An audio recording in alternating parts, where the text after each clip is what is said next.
मैं बनारस में 4 दिन गुजारने के बाद अब लाइफ में पहली बार बिहार जा रहा हूँ। ट्रेन है 9:50 की और अभी हो रहे हैं 9:30। मेरे पास 20 मिनट है। अब शुरू हो गया है काउंटडाउन। ये ट्रेन निकल गई तो मुझे अगले कुछ घंटे बनारस में ही रुकना पड़ेगा और मैं ये बिल्कुल नहीं चाहता।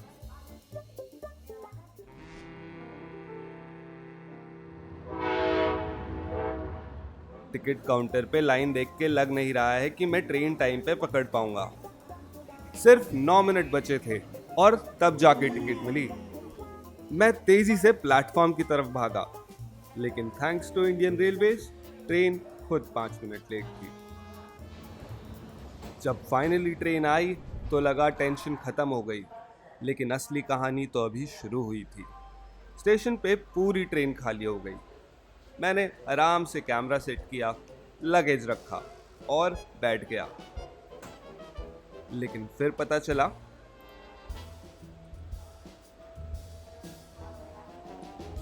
ये मेरी ट्रेन ही नहीं है।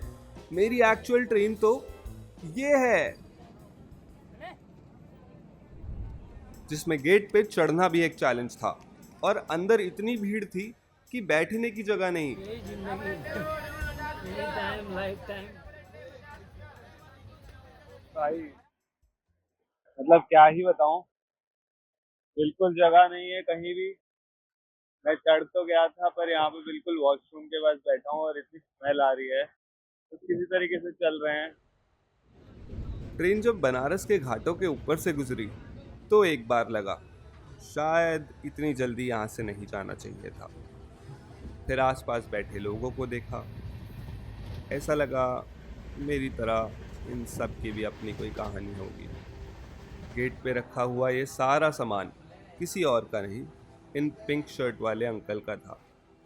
बात करने पे पता चला कि ये अपनी पूरी फैमिली के साथ अलीगढ़ से गया लौट रहे हैं।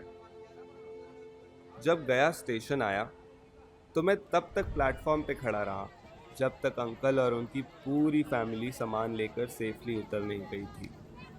अब इसमें मैं ज़्यादा कुछ कर नहीं सकता था, लेकिन मेरा वहाँ से जाने का मन नहीं कर रहा था। लेकिन स्टेशन से बाहर तो मुझे निकलना ही था और ऑनेस्टली ये मेरी एक्सपेक्टेशन जैसा बिल्कुल नहीं था। सड़क पे कीचड़, जगह जगह कचरा और बड़े बड़े चूहे और ज़मीन पे बैठे हुए लोग। लेकिन मन कह रहा था अब ज़रा चाय पी जाए।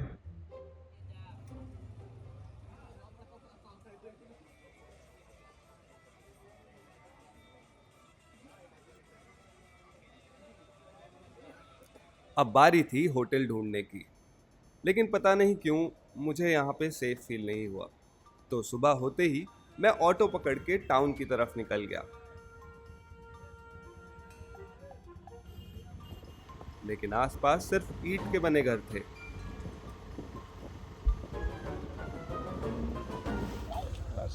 भाई लिटरली ट्रेन से उतरे हुए 4 घंटे हो गए मुझे और मैं अभी तक अपना एक बेड नहीं ढूंढ पाया हूँ। काफ़ी थका हुआ हूँ। अब जा रहा हूँ एक जगह पे, देखते हैं होपफुली यहाँ पे डॉर्मेटरी मिल जाए एक रीजनेबल प्राइस में, बिकॉज मेरे को अगले मुश्किल से 10 घंटे काटते हैं यहाँ। फिर फाइनली एक रूम मिल गया, सिर्फ 800 रुपये में। फाइनली रूम मिल गया। डील भी अच्छी क्रैक कर ली मैंने, इस बात की खुशी है। ओनली फॉर 800, जहाँ पे और जगहों पे मेरे को चेकआउट करना पड़ रहा था 12 बजे, तो 2 दिन का मैं रेंट देता रूम का। इस बार मैं सिर्फ एक दिन का दे रहा हूँ। रात को 1 या 2 बजे यहाँ से निकल भी सकता हूँ, क्योंकि मेरे को अगले डेस्टिनेशन के लिए ट्रेन पकड़नी है सुबह सुबह। तो उस हिसाब से बहुत अच्छी डील है। ओनली फॉर 800, बहुत बड़ा सा रूम है और सबसे अच्छी बात है यहाँ पे एक विंडो है और उस विंडो के बाहर का व्यू बहुत सुंदर था। आज बिना किसी प्लान के बोध गया घूमूंगा। ये मेरा पहला दिन है बिहार में और जो बिहार में सोच के आया हूँ ये उससे बिल्कुल अलग है। बोध गया एक शहर लगता ही नहीं है।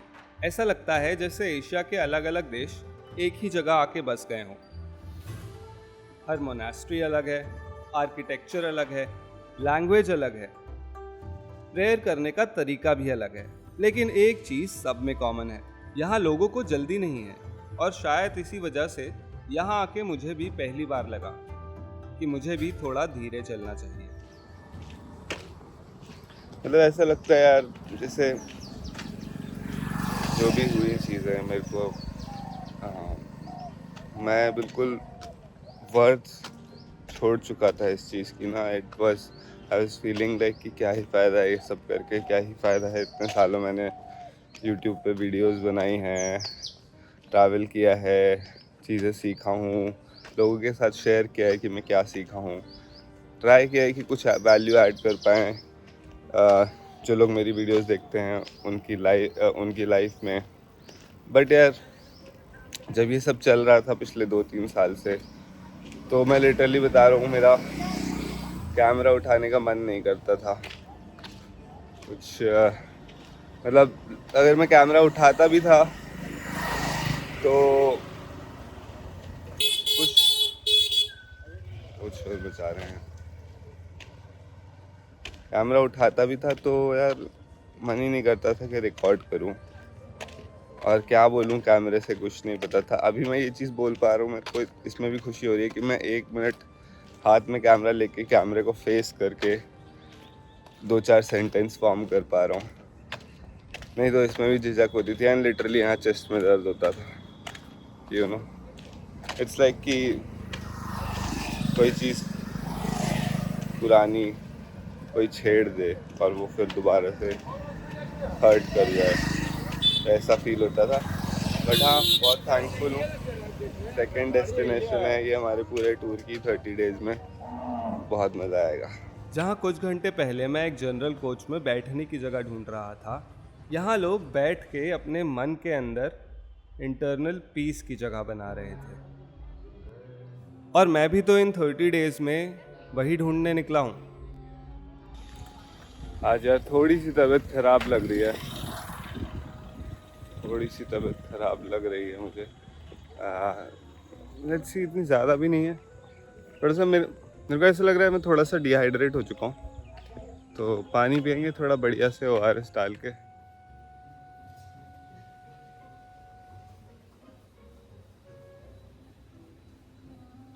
बात यह है कि यार यहाँ पे ना 5 बजे सारे मोस्ट टेम्पल्स बंद हो जाते हैं, तो इसीलिए अब 5 बजने में सिर्फ आधे घंटे रह गए हैं। इसीलिए मैं कोशिश कर रहा हूँ कि जल्दी जल्दी कवर कर लूँ। अब सिर्फ एक जगह देखनी बाकी थी, महाबोधि टेम्पल। इसी जगह से बुद्धा ने पूरे दुनिया में बुद्धिज्म फैलाया था। यहाँ फ़ोन ले जाना अलाउड नहीं था, तो मैं सिर्फ अपना गोप्रो लेके चला गया। बड़ी अजीब सी बात है कि दुनिया की इतनी बड़ी फिलॉसफी एक पेड़ के नीचे बैठ के शुरू हुई थी। मेरे पास ज़्यादा टाइम तो नहीं था, लेकिन जब मैं कुछ देर यहाँ बैठा तो एक 12 साल के मॉन्क ने मुझे इस पेड़ का एक पत्ता हाथ में दे दिया और बोला, आप बहुत लकी हो, इस पेड़ से पत्ते बहुत कम गिरते हैं और इस पेड़ का पत्ता हर किसी को नहीं मिलता। उस छोटे से जेस्चर ने ही मेरा पूरा दिन मेमोरेबल बना दिया। जब फ़ोन लेने वापस लॉकर रूम गया तो यहाँ मैंने वो सुना जो मुझे सुनने की सबसे ज़्यादा ज़रूरत थी। चेहरे पर मायूसी भी बहुत कुछ बता देता है, चेहरे पर मुस्कान भी बहुत कुछ बता देता है। कुछ हम जीवन में मायूसी उस चीज को लेकर रहते जो हमारे पास में ही नहीं, अब उसके बारे में सोचते रहे कि हमारी मुस्कान पेड़ क्यों नहीं कवर रहा, उसके बारे में चिंतित। कभी हम पेड़ कवा ही नहीं सकते, हम इंसान है, पेड़ कितना बड़ा चीज है, हम कैसे कवा सकते? हनुमान जी तो नहीं कुछ आगे कवा सकते।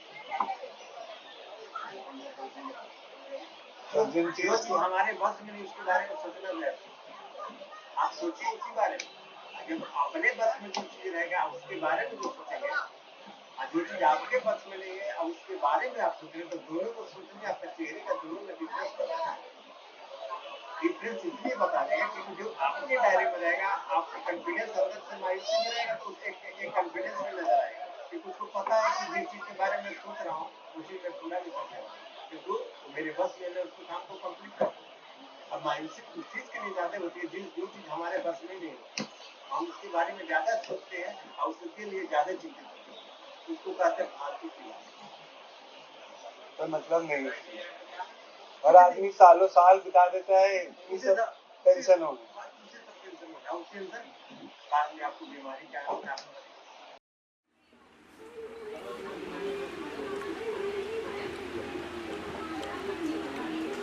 अभी भागा दौड़ी लगी रहेगी बिकॉज ट्रेन है सुबह 4 बजे की और यहाँ से मेरे को रात में निकलना है। यहाँ से 16 किलोमीटर है रेलवे स्टेशन। और सबसे बड़ी बात है कि शेयरिंग ऑटोज़ जो हैं वो एक लिमिटेड टाइम तक चलते हैं। आई गेस 11-12 बजे मुझे बोला गया है, तो मैं 11 बजे से पहले निकलने की कोशिश करूँगा। और let's see, because I don't really want to take the reserve auto, so let's गो।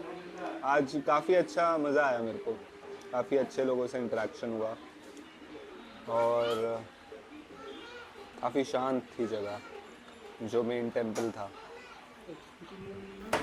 अब गया स्टेशन लौटने का समय आ गया था, लेकिन रास्ते भर मैं बस अंकल की बातें ही सोच रहा था। मेरे दिमाग में उनकी बातें घूमे जा रही थी। उनकी बातों ने मुझे अंदर से काफ़ी हल्का कर दिया। कल तक जो एंग्जाइटी इतनी बड़ी लग रही थी, आज वो उतनी बड़ी फील नहीं हो रही है। यार एक चीज़ और बोलना चाह रहा था कि मैं ना अभी भी कैमरे पे ढंग से अपने आप को एक्सप्रेस नहीं कर पा रहा हूँ, मैं बोल नहीं पा रहा हूँ, क्योंकि बहुत टाइम हो चुका है।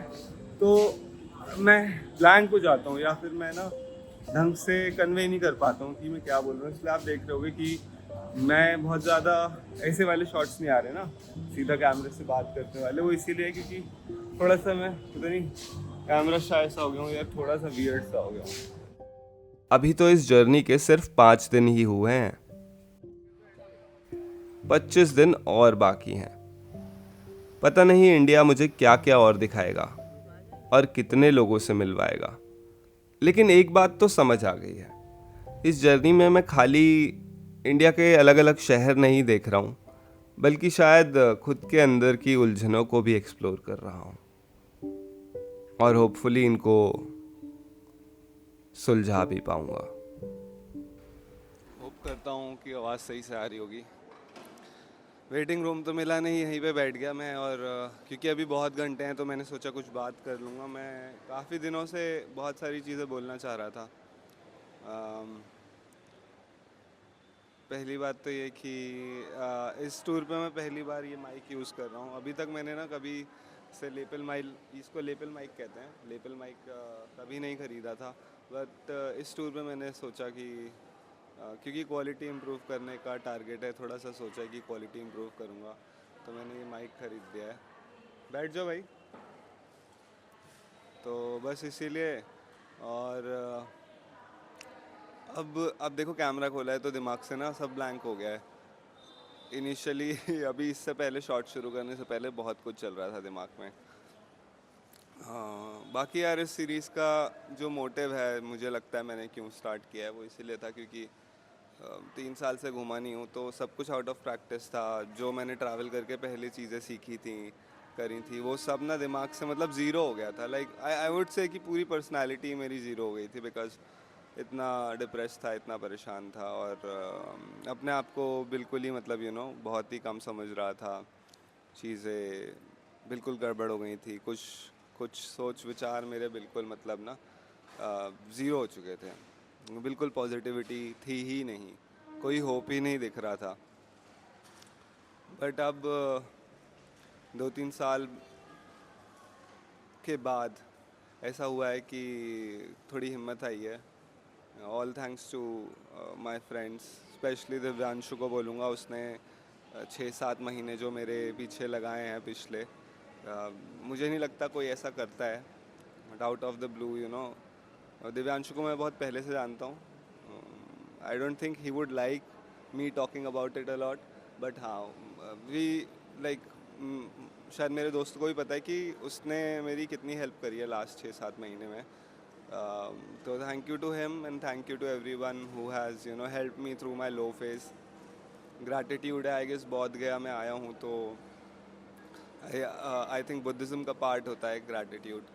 तो ग्रैटिट्यूड मेरे अंदर से निकल रहा है। मैं यूजुअली कोशिश करता हूँ कि मैं चीज़ों के लिए थैंकफुल रहूँ, और जब आप डिप्रेशन में होते हो तो ऐसा नहीं होता है। तो दैट्स वाई आई थिंक 2-3 साल से इसलिए भी परेशान था क्योंकि मैं अंदर से बिल्कुल थैंकफुल नहीं था चीज़ों के लिए। लग ही नहीं रहा था। मैं चीज़ों को अपने आप को और उससे कंपेयर करने लगा था। इवन मैं नहीं, मेरे कुछ आसपास के लोग भी करने लगे थे। उनकी गलती नहीं है, उनकी चीज़ें मैं समझता हूँ, या उनके दिमाग में क्या चल रहा होगा मैं समझता हूँ। बट ये सब चीज़ें हुई एंड यू नो अभी I am very grateful, I am very thankful to to all my audience, जितने भी आप लोग देखते हो वीडियोस, एंड सबको ही थैंक यू है यार। अब ये हो गया है कि एटलीस्ट मेरे को निकले 5-6 दिन हो चुके हैं। 5-6 दिनों में मैंने 2 सिटीज़ कवर करी हैं, अभी 5-8 और करूँगा। एंड इन 5-6 दिनों में मैं बहुत खुल गया हूँ कहीं ना कहीं कहीं ना कहीं। तो मुझे लगता है कि जब तक ये टूर ख़त्म होगा I will be better than I was before. बाकी एक दो चीज़ें थी और कि ना मैं टारगेट ड्यूरेशन रख रहा हूँ हर वीडियो की। कोशिश मेरी यही है कि 20-22 मिनट की हो। मेरे को नहीं पता कि ये वीडियो कितनी लंबी बनी है, पर फिलहाल मैं इस वीडियो का एंड कर रहा हूँ बिकॉज़ मैं गया से निकलने वाला हूँ और नेक्स्ट डेस्टिनेशन की तरफ जा रहा हूँ। नेक्स्ट डेस्टिनेशन आपको अगले एपिसोड में पता चल जाएगी। बाकी यार वही है कि क्या ही बोलूँ मैं। Thank you so much for watching. दिल से ग्रैटिट्यूड है और उम्मीद करता हूँ आप लोगों को बहुत अच्छी अच्छी चीज़ें मैं दिखा पाऊँगा अपने नज़रिए से और अपने कैमरे के थ्रू। बाकी keep showing love and I will see you in the next video.